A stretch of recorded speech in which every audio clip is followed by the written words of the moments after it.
Hello everyone, welcome to listen up. इस video में हम लोग डिस्कस करने वाले हैं पावर सिस्टम एनालिसिस के बारे में, जो कि एक बहुत इंपॉर्टेंट चैप्टर है हमारे पावर सिस्टम। ओके, और बहुत इंटरेस्टिंग चैप्टर भी है। इस चैप्टर में हम लोग यहाँ पे डिस्कस करने वाले हैं इंटरकनेक्टेड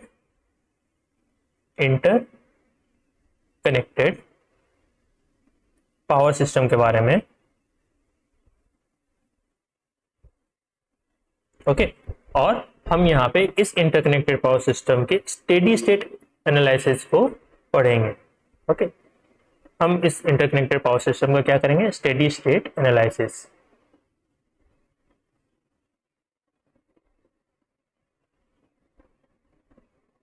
ओके, तो स्टेडी स्टेट एनालिसिस कर रहे हैं, यानी कि हमारा सिस्टम कैसा कंडीशन में होना चाहिए, किसी फॉल्ट कंडीशन में होगा नहीं। यहाँ पे हमारा जो इंटरकनेक्टेड पावर सिस्टम है वो नॉर्मल ऑपरेटिंग कंडीशन में होना चाहिए, नॉर्मल ऑपरेटिंग कंडीशन। ठीक है, तो हमारा सिस्टम कैसा होगा, नॉर्मल ऑपरेटिंग कंडीशन में होगा। यानी कि हम दो अजम्पशन तो यहाँ पे ले सकते हैं। सबसे पहला कि जो मेरा इंटरकनेक्टेड पावर सिस्टम है वो कैसा है, वो बैलेंस्ड कंडीशन में है, वो बैलेंस्ड कंडीशन में है। और यहाँ पे हम लोग सिंप्लिसिटी के लिए तीन फेज का यूज नहीं करेंगे, क्योंकि ऑब्वियसली बात है हमें यहाँ पे कॉन्सेप्ट समझना है। थ्री फेज का यूज करेंगे, हमारा इक्वेशन बढ़ जाएगा, राइट, सॉरी, हमारा इक्वेशन बढ़ जाएगा, है ना, नंबर ऑफ इक्वेशन बढ़ जाएगा, वो और ज्यादा कॉम्प्लेक्स हो जाएगा। तो इस कॉम्प्लेक्सिटी को हटाने के लिए हम लोग क्या करने वाले हैं, यहाँ पे सिंगल फेज नेटवर्क का यूज करेंगे। ओके, सिंगल फेज नेटवर्क का यूज करने वाला है, राइट। नाउ अब यहाँ पे स्टेडी स्टेट एनालिसिस किसी भी इंटरकनेक्टेड पावर सिस्टम का कैसे करेंगे। तो इंटरकनेक्टेड पावर सिस्टम है क्या, ये बहुत सारे बसेस, जैसे सपोज करो बहुत सारा एरिया है, वो एक दूसरे से कनेक्टेड है, पावर फ्लो उनके बीच में हो रहा है। ठीक है, तो वैसे इंटरकनेक्टेड सिस्टम का हम लोग कोई भी नेटवर्क की इक्वेशन लिखते हैं, जैसे हम लोग नेटवर्क एनालिसिस में पढ़े है ना, नेटवर्क थ्योरी में पढ़े, हम लोग कोई भी सिंपल सा एक नेटवर्क बनाते हैं और फिर उसके हम नेटवर्क इक्वेशन लिखते हैं, जो कि वोल्टेज और करंट के फॉर्म में होगा। तो यहाँ पे भी हम लोग यही करेंगे, यहाँ पे जो भी हमारा इंटरकनेक्टेड पावर सिस्टम है उसके नेटवर्क इक्वेशन के बारे में लिखेंगे। ओके, सो यहाँ पे हम क्या करने वाले हैं, इस इंटरकनेक्टेड पावर सिस्टम का नेटवर्क इक्वेशन लिखेंगे, है ना। और ये किस फॉर्म में लिखते हैं नेटवर्क इक्वेशन, ये हम लोग लिखते हैं वोल्टेज और करंट के फॉर्म में, है ना, वोल्टेज और करंट के फॉर्म में। और फिर किस तरह से लिखते हैं, हम लोग केसीएल केवीएल ये सब पढ़े, राइट। तो यहाँ पे सबसे जो मोस्ट कॉमन टेक्निक है नेटवर्क इक्वेशन लिखने का, सॉरी यहाँ पे ओके, सो यहाँ पे जो मोस्ट कॉमन हम लोग कॉन्सेप्ट यूज करते हैं नेटवर्क इक्वेशन लिखने का, वो हम लोग करते हैं nodal. Okay, nodal method, nodal method.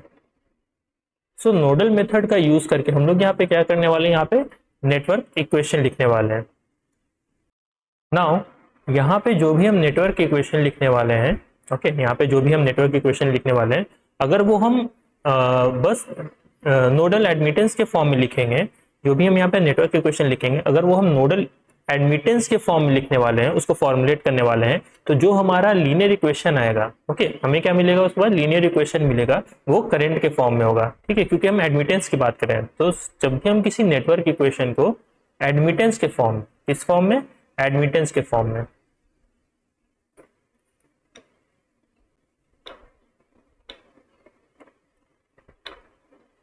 Admittance के फॉर्म में, ओके, एडमिटेंस के फॉर्म में उसको अगर फॉर्मुलेट करेंगे, तो एडमिटेंस क्या होता है, I is equal to Y V, right.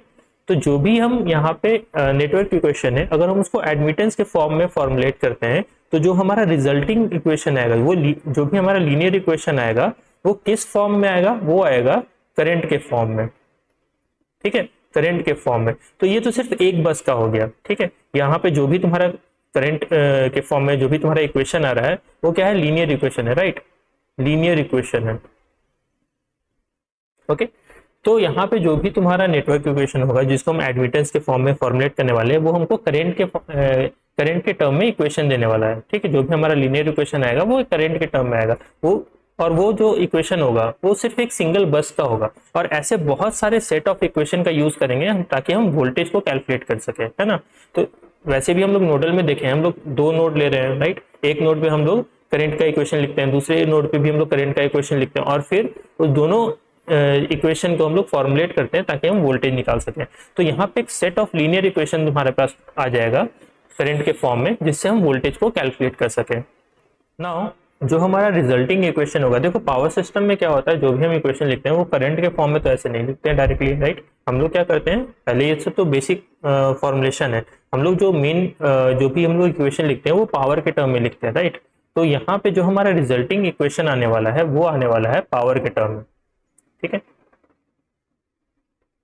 यहाँ पे जो भी हमारा रिजल्टिंग इक्वेशन आएगा वो आएगा पावर के फॉर्म में,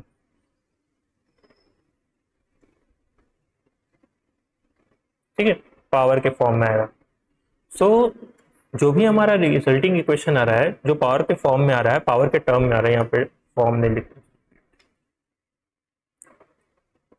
पावर के टर्म में आ रहा है, उस इक्वेशन को हम लोग क्या बोलेंगे, उस इक्वेशन को हम लोग बोलेंगे power flow equation, power flow equation, ठीक है, पावर फ्लो इक्वेशन उसको बोलेंगे। और जो भी हमारा जो इक्वेशन बनेगा, स्टार्टिंग में क्या था, जो हम सिंगल बस पे इक्वेशन लिख रहे थे वो हमारा लीनियर इक्वेशन था, फिर हम सेट ऑफ लीनियर इक्वेशन से वोल्टेज वगैरह कैलकुलेट किए। सो उसके बाद हम लोग क्या, उसमें हम लोग इस इक्वेशन को जो हम लोग डिजाइन करेंगे तो हम एडमिटेंस वगैरह निकाल सकेंगे, ठीक है। फिर जो हमारा रिजल्टिंग इक्वेशन आएगा वो आएगा पावर के टर्म में, और जिसको हम लोग पावर फ्लो इक्वेशन कहते हैं, और वो जो इक्वेशन होगा वो होगा आपका नॉन लीनियर इक्वेशन। सो जो पावर के फॉर्म में जो हमारा रिजल्टिंग इक्वेशन आ रहा है वो कैसा इक्वेशन होना चाहिए, वो होना चाहिए हमारा नॉन लीनियर इक्वेशन, ठीक है। कैसा इक्वेशन होगा, नॉन लीनियर इक्वेशन होगा, नॉन लीनियर इक्वेशन होगा। और ये जो नॉन लीनियर इक्वेशन है, ये जो नॉन लीनियर इक्वेशन है, इसको हम लोग इटरेटिव मेथड से सॉल्व करने वाले हैं, ठीक है। उसको हम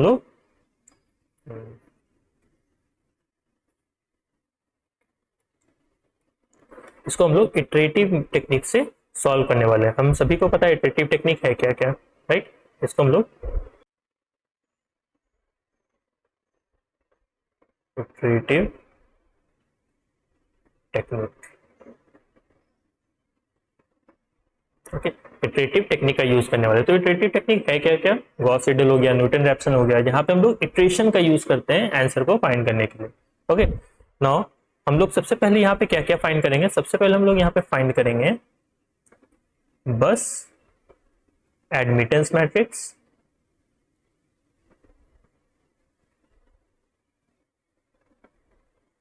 बस एडमिटेंस मैट्रिक्स, देन हम लोग गॉस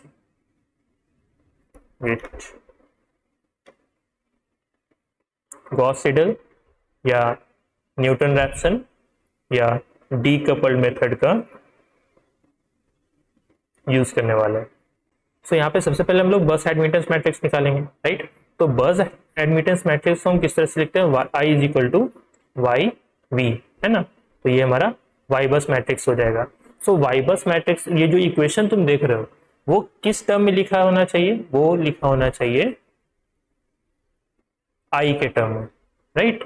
तो सपोज करो अगर तुम्हारा कोई भी बस है, सबसे पहले कोई भी, तो अगर तुम्हारा यहाँ पे बस है,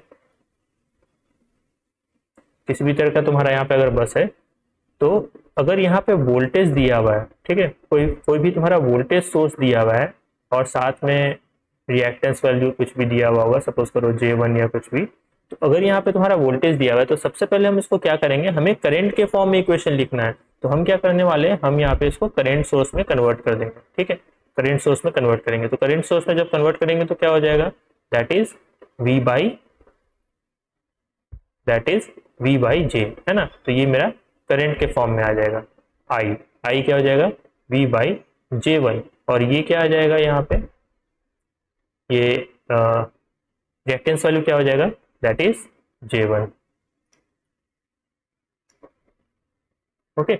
सो इस तरीके से हम इसको पहले कन्वर्ट कर लेंगे, उसके बाद हम सॉल्व करेंगे, क्योंकि हमें क्या करना है, हमें बस एडमिटेंस मैट्रिक्स निकालना है और उससे जो इक्वेशन बन रहा है वो आई के फॉर्म में बन रहा है, ठीक है। तो यहाँ पे जो भी तुम्हारा वोल्टेज वाले नेटवर्क रहेगा उसको हम क्या करेंगे, करंट के फॉर्म में कन्वर्ट कर लेंगे।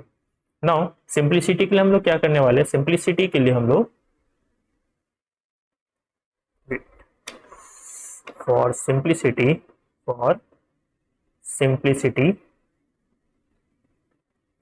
हम लोग क्या करने वाले हैं, इम्पिडेंस जो भी है, ओके, इम्पिडेंस जो भी है आपका नेटवर्क का, उसको हम लोग पर यूनिट फॉर्म में लिखेंगे, ठीक है। इम्पिडेंस जो भी है वो हम लोग किस फॉर्म में लिखेंगे, पर यूनिट फॉर्म में लिखेंगे। और नेक्स्ट है, यहाँ पे जो भी आपका रेजिस्टेंस है उसको हम लोग क्या करेंगे, नेग्लेक्ट कर देंगे,